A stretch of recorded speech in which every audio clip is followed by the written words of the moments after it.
Week 16, day 2, page 93. I said this yesterday. Let me just review for just a second. We talked about the first 12 lessons. Now, since the end of that quarter, we've done learner. You remember a word that sticks with you about being a learner, being a consistent learner, developing the quality of learner? How about sequoia? You want to be a sequoia tree, not a bonsai tree. How about thorns? The people that prevent you from learning in your classes and the people that prevent you from learning at home or anywhere, they're called thorns. They keep you from being good soil. The next week we did tolerance. And I think that's the most powerful lesson or story or poem is the sticks of wood. Tolerance. If you remember, Helen Keller said that the result of education is tolerance. So that means if you're not tolerant, you're ignorant.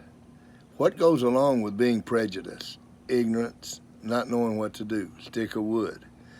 Loving.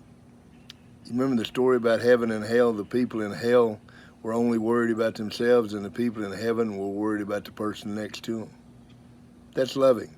It's when you are worried more about your neighbor than you are about yourself. Jesus gave 2 commandments. Love the Lord your God with all your heart. And the second was love your neighbor. That's it. The Jewish Pharisees and Sadducees had 613 rules. You couldn't even learn all the rules. Instead, Jesus said, here's 2. Love the Lord your God with all your heart, mind, and soul. Number 2, love your neighbor. That's love.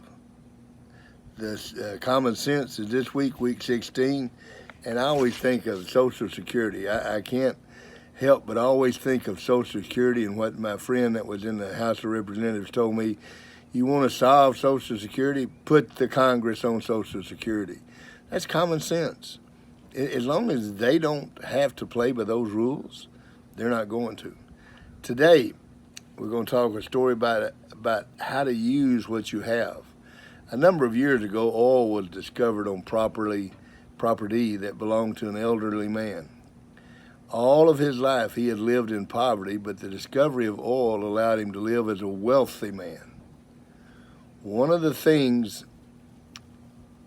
first things he did was buy himself a huge new automobile. He bought an Abraham Lincoln stovepipe cap, a tuxedo with a bow tie, and completed his outfit with a big cigar. Every day he would drive into the hot, dusty little town that was nearby.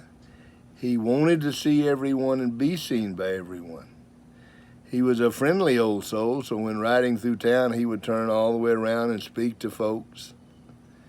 Interestingly enough, he never ran into anybody or over anything.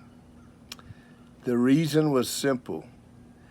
Directly in front of that big car, 2 horses were pulling it.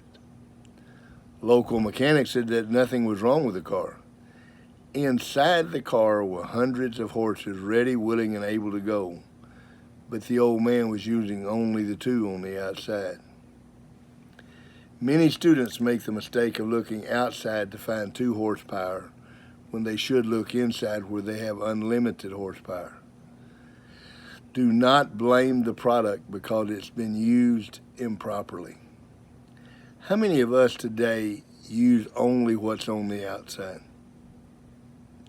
They say, and studies have shown, that we only use 10% of our mental capacity. Is that amazing? Why don't we use what we have? We have this beautiful, wonderful, unbelievable body.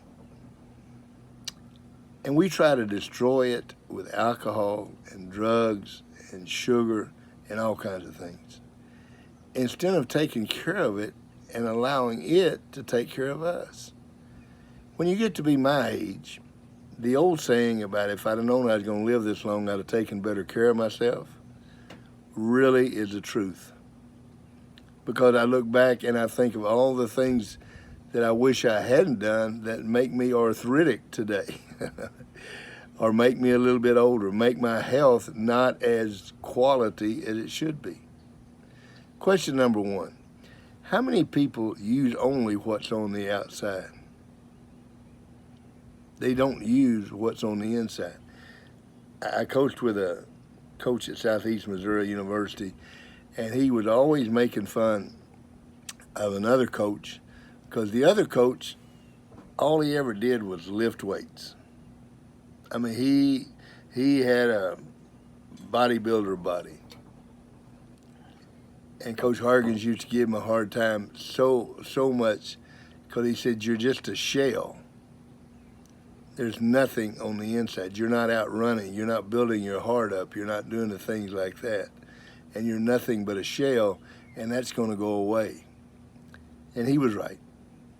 I mean, if you don't build up the inside, if you don't mentally build up, and that's part of being a learner, if you don't build up your mental capacity and use it to the fullest, that's not having common sense. If you don't build up the inside of your body, your heart, your inner side, that's not using common sense. Oliver Wendell Holmes said that many people die with their music still on the inside. What do you think he meant?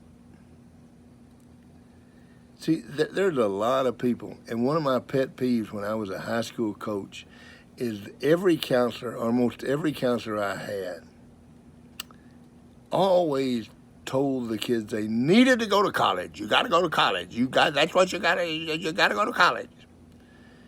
No, you don't.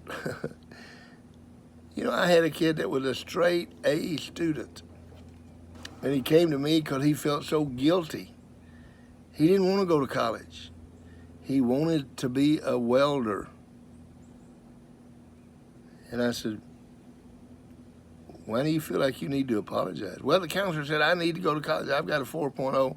I made a 26 on the ACT, and I can.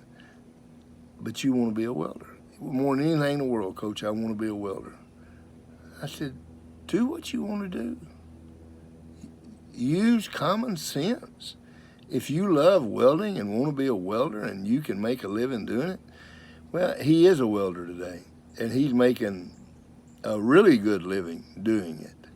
So everybody doesn't need to go to college. Everybody doesn't need to do one thing or the other. We were made unique just like snowflakes. Don't die with your music in you.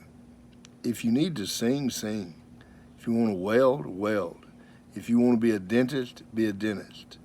If you want to be a carpenter, be a carpenter. But whatever you want to be the best you can be. That's common sense.